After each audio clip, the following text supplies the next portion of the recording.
Greetings everybody, today we'll discuss 9 mistakes made by Mercedes that traumatized my fragile heart that is made for loving Mercedes. Number 9 is W220. After legendary W140 it was difficult to make something better, but W220 was so bad that the early versions felt like a little bit better than the Japanese luxury cars. W220 felt light, it felt cheaply made, and it felt just any other expensive four-door sedan. And the magic of it was gone. The facelift version was a little bit better, it looked better, interior was made from better materials, but in general, the quality, especially interior, was not the same, and it was very big disappointment for me. Number 8 is W212. E-Class is one of the biggest names in the car industry. Every E-Class before W212 was a luxurious surprise with excellent materials, soft ride, and every owner of E-Class before W212 was a proud owner. But when W212 came out, people split into groups, first one that hated it and second group that pretended to like it.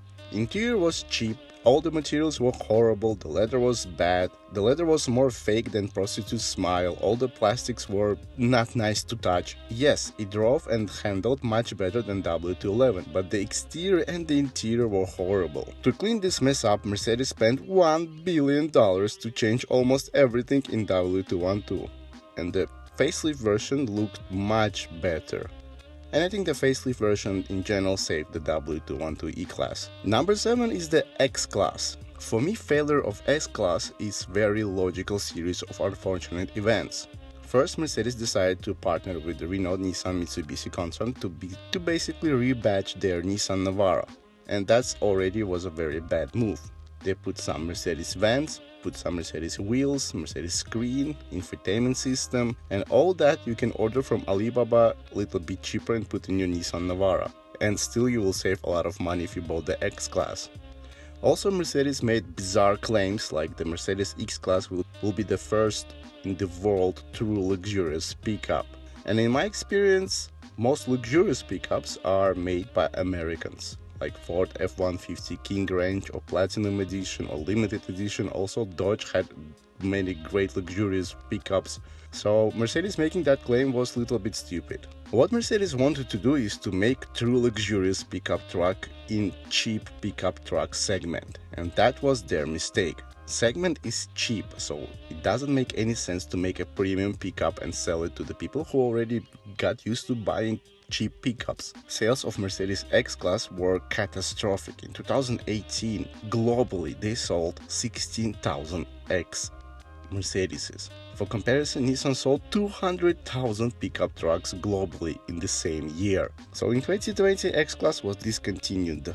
Number 6 is the almighty all-functional car for every occasion possible in your life is the Mercedes A-Class. Conceived in a chaos built by Hammer for Chinese market, this car was mess from the start. Nevertheless, it's one of the best cars on second-hand market today.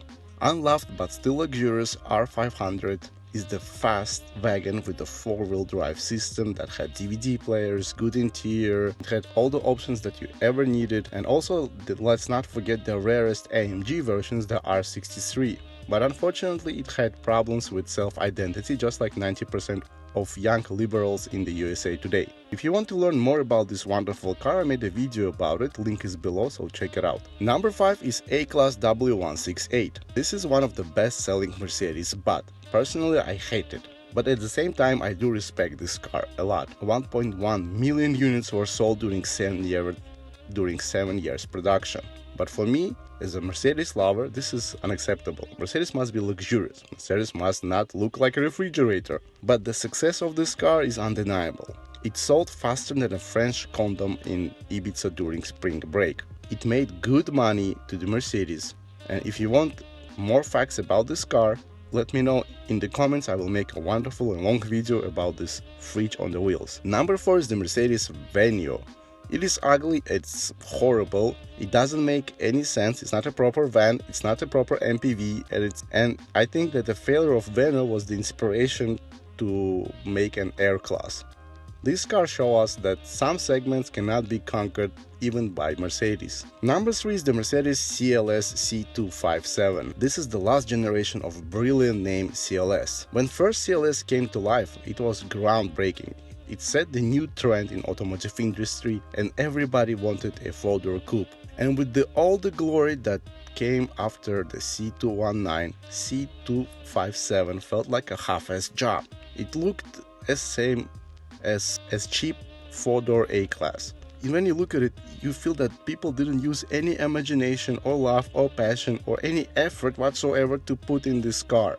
And customers also felt that. Well, not many C257s are selling today, and unfortunately soon I think they will just stop making CLS at all. Number 2 is the B-Class W245. This is another example when Mercedes made soulless car that common folks loved. In USA, sales numbers are horrible. During the 70 years of this life in Europe, this car is very hot. In my opinion, this is one of the best-selling piece of dirt on the wheels with the Mercedes badge. What I personally dislike about this car is that its appearance. Also, I just do not see Mercedes as glorified, fat, tall, but very practical and well-equipped hatchback.